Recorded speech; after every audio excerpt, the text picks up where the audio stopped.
But if you look at the reports, there have been probably hundreds of cases that have been heard, and so this is seen broadly as a sign of progress in the country. That things are getting better there. Obviously, though, people still feel, perhaps more so in the country than outside the country, that it's still quite difficult to do business or to do clean business there. Okay, and definitely not a vote of confidence for the government, judging by this survey. Thanks very much, Sam Holmes, joining us from Singapore.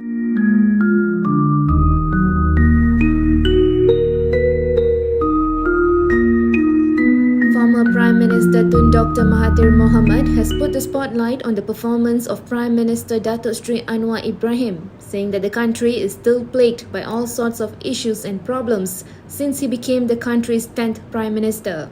Dr. Mahathir, who served as the country's 4th and 7th Prime Minister, said that the unity government was still bogged down with political uncertainty, and he warned that if the current situation persists, then there could be irreversible damage. In a podcast, the former Langkawi Member of Parliament questioned what Anwar has done over the past 6 months, adding that the currency fell, inflation is prolonged, and the economy has not recovered. He also claimed that ministers were not issuing proper directives to their subordinates. When questioned as to whether Anwar, who at one time was his deputy and groomed as a potential successor, had tried to seek any advice from him, his answer was no.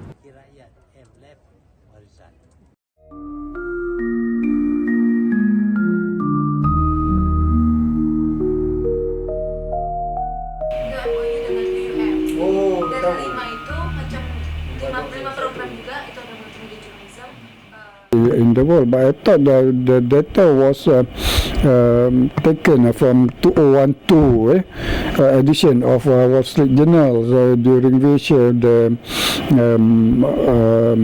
one MDB issue became hot. But if it is true that even now the corruption is still high in Malaysia, well, it is still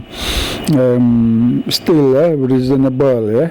It is still reasonable in the sense that for this past 2 years, there have been so many corruption cases brought to the court, so that might give the indication that there are a lot of corruptions happening in Malaysia, whereas some of them happened a few years ago, but due to this publicity, then the impression given is that even now the corruption is still widespread.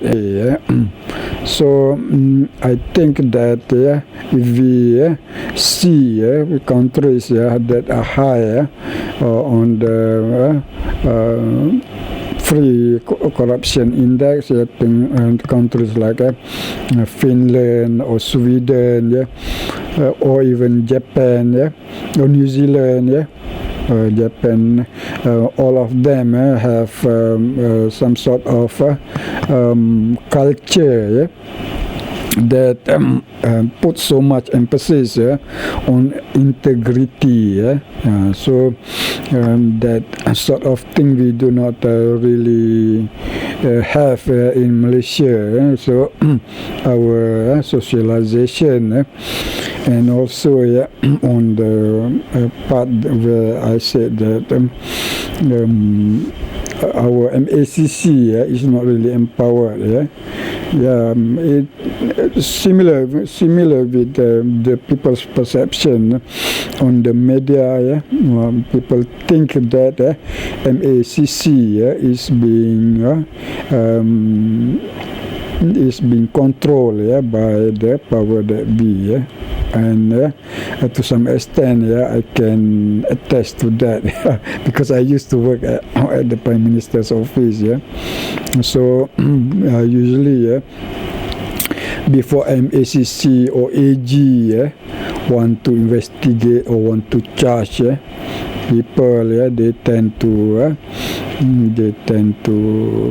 seek the blessing or approval or they need to get the green light from the people in power first. So that shows that the agency is not really that independent. So the same people, the same person, Tan Sri Azam Baki, which before this was criticized for allegedly involved in alleged corrupt practices. He is still at the helm, and he promised to sue the one who made the accusation against him, but that thing didn't materialize. So all of these matters made people perceive the MACC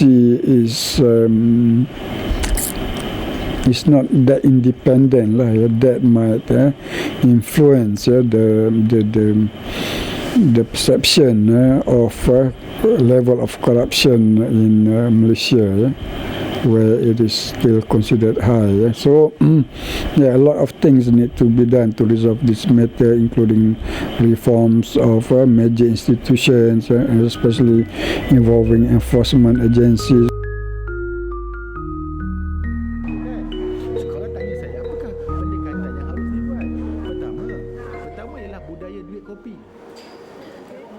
Ada satu budaya namanya duit kopi. Okey, kalau you tolong you buatlah Anggi buat apa saja sebagai membalas budi. Harusnya diberi oleh-oleh, harusnya diberi siaga hati, harusnya diberi hadiah sebagai membalas budi. Tapi itu dah memang ada orang Melayu. Cumanya apabila pemberian itu disalahertikan sebagai rasuah, disalahgunakan. Kalau contohlah Anggi tolong saya bantu siapkan tesis, jadi saya hadiahkan sesuatu. Niat asalnya hadiah sebagai penghargaan, tetapi apabila dilihat bahawa ada peluang bahawa you want this, you give me this, I will provide this. You nak ni, I approve. You bagi I 50,000, I approve this project 1.2 million. Contoh macam tu lah kan. Jadi asalnya adat jadi adat Melayu kan, kita saling menghargai. Kemudian adat itu disalahertikan, konsepnya itu digunakan peluang untuk, tetapi sebab kita ni ihsan insaniah itu ada ihsan, jadi ini tak apa-apa. Kadang mungkin ada yang sebagai bentuk ucapan terima kasih, kadang ada juga yang salah gunakan. Betul, ucapan terima kasih itu betul, tetapi berlebihan. Pada kadaran yang telah, ucapan terima kasih pun takkan bagi sampai 500,000 kan? Terima kasih kata betul, 500,000 kan. So all these things. Terima kasih. Kalau terima kasihnya RM230, RM2,300 itu fine, we understand nilai. Tapi kalau terima kasihnya RM500,000, wah, terima kasih, ini baru terima kasih ya. Terima kasih berkali-kali lipat. Jadi perkara itu, persepsi itu dan peluang itu digunakan. Jadi kita harus melihat yang ini. Berikutnya, bagaimana kita nak mengatasi korupsi ini? Korupsi ini bagi saya ianya bukan tidak boleh diatasi, boleh, tetapi kesedaran masyarakat itu balik kepada sistem pendidikan.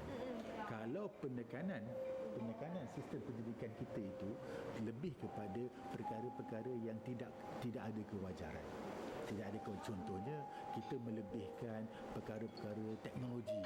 Kita tidak melihat kepada pembentukan kendiri pelajar itu sendiri, dan inilah jadi. Sebab dalam pendidikan kita sentiasa disogokkan dengan kejayaan, kita disogokkan dengan perlombaan untuk mencapai kecemerlangan yang melampau. Contohnya mesti dapat A, ni mesti dapat ni, sekolah ni mesti dapat banyak A, mesti ramai. Jadi di mana proses atau falsafah pendidikan itu melahirkan insan yang seimbang? Hari ini kita melahirkan insan yang mengejar kepada kejayaan, hanya mengejar kepada kecemerlangan pendidikan, sedangkan di akhirnya mereka tidak boleh buat apa-apa, hanya ada sertifikat saja, berapa berpuluh semua dia ada, tapi perilakunya, adabnya, perhubungannya, komunikasinya itu sudah berubah. Itu sebab kalau kita tengok di universiti hari ini ada je kes penderaan menggunakan serika. ada saja macam-macam proses penderitaan. Sebab apa? Sebab stres. Sebab adab itu tidak ada. Akhlak dan adab itu tidak ada. Maka ini yang berlaku.